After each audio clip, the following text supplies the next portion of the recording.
What is up, YouTube? What is up, Canada? Matt McKeever here, and in today's video, I'm going to be talking to you guys about Facebook versus Australia, but it's also kind of like Facebook versus the world. We're going to talk about Bank of America and some of their projections that involve potentially $100 crude oil. We're going to talk about Alberta and whether Alberta should start having some sales taxes as well, because there was an interesting opinion piece that I saw in the Globe and Mail, or at least I was able to see the title because there's a paywall and I'm blocked out from the paywall. And then also I wanted to talk to you guys about whether we should actually be trusting experts. And did you see that Shopify raised another $1.55 billion in a new stock offering?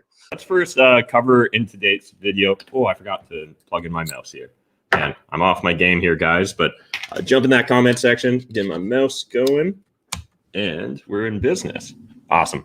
Got the microphone now too, and let's get the screen share up. So the first story I really just wanted to kind of chat with you guys about today, I'd love to hear your thoughts as well. Are you guys actually following along with what's going on here with Australia and Facebook? Because there was an interesting new development. So obviously this is a post from the Financial Post, but I've got another one up from CBC here as well. But, you know, Facebook backed down from its news blackout in Australia after the government agreed to amend the world's first legislation forcing the tech giant and Google to pay local publishers for content. So if you guys weren't really following along with this, you know, a big part of it was, and a lot of people are saying this or thinking this way as well, that there's no doubt that Australia has been a proxy battle for the world.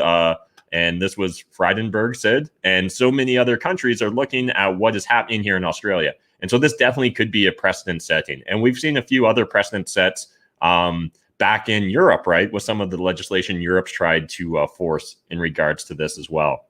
So primarily, it's just interesting, you know, how some news articles are taking this as the government of Australia backing off, and some are taking this as the Facebook and tech companies backing down. But if anything, it kind of feels a little bit more like it's the tech companies that are coming out on top here, because it seems like Australia has made some concessions in regards to what they were proposing going forward. But I'd love to hear your thoughts and your opinions. And are you guys following along with this?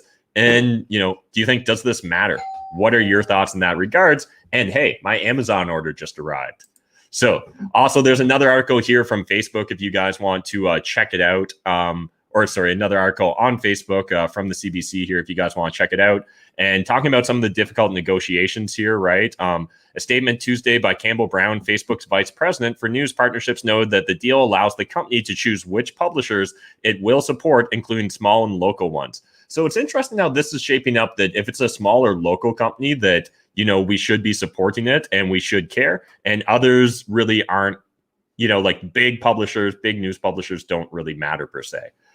What are your guys' thoughts here? And again, how closely are you following along with this story? But let's move on from the Facebook stuff because, you know, again, Facebook has restored the news sharing to Australia. So Australia, hey, you're back on the internet. So then Bank of America emerged with the biggest Wall Street commodity bull with $100 oil call. So if you guys haven't been kind of following along with this for a while now, oil stocks have really been the redheaded stepchild. Everyone's been focused on a lot of other investment opportunities, I guess would be the way to say about it. And recently, maybe there's my Amazon. It's 2 orders today, apparently. And anyways, looking at this, when looking at crude oil now, it seems like all these big investment firms are racing to now be extreme bulls when it comes to commodities, and particularly the oil market.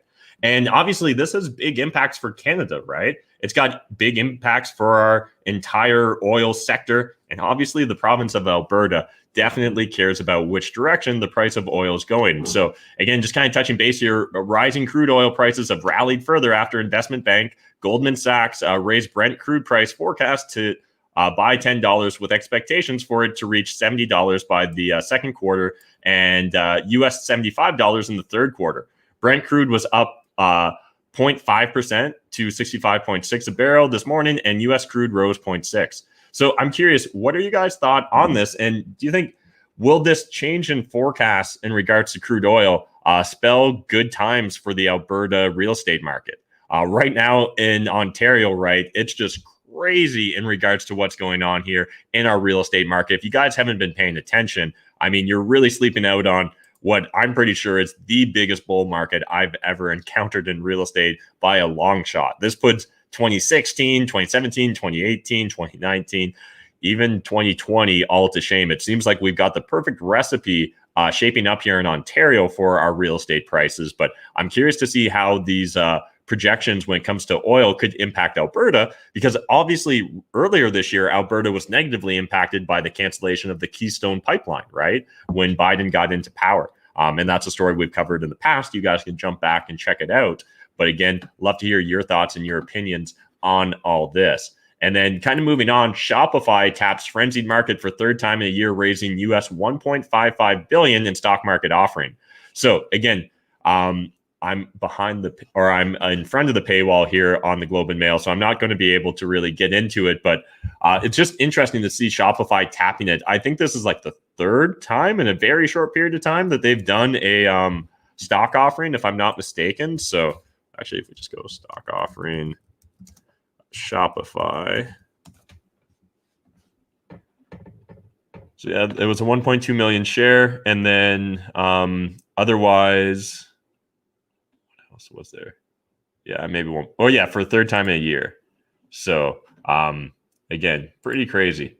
And then finally, the last thing I kind of want to chat with you guys about. Oh, actually, let's do this first. Alberta can no longer afford to have no sales tax, and now it's time to make a plan. I love to hear. I know I've got some Alberta viewers out there. What are your guys' thoughts? Do you agree with David Parkinson here? Do you want to see a sales tax implemented in Alberta? For a long time, it's been one of the things that I think Albertans love to flex on the rest of Canada with, or at least those of us in Ontario and BC and Quebec in particular, where we've got very high sales tax compared to the no sales tax that the province of Alberta has, other than obviously the GST that is the federal government implemented.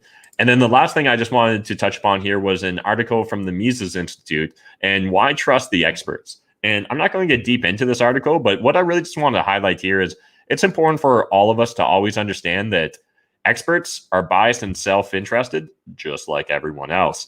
And so that's really important. I'm self-interested, you're self-interested. That's just how any rational actor is going to behave in any ecosystem.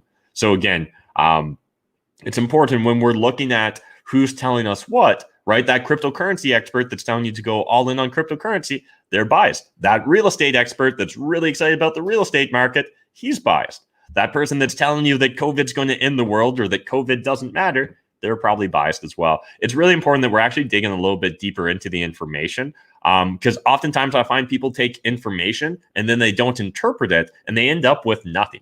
Understand that you need to actually spend time interpreting this information in order for it to become intelligence. And intelligence is very valuable for us, but information without that interpretation actually isn't really that valuable. So really just wanted to kind of highlight that on today's live stream. Today's going to be a little bit of a shorter one, but we'll be back tomorrow with another live stream. Appreciate you guys.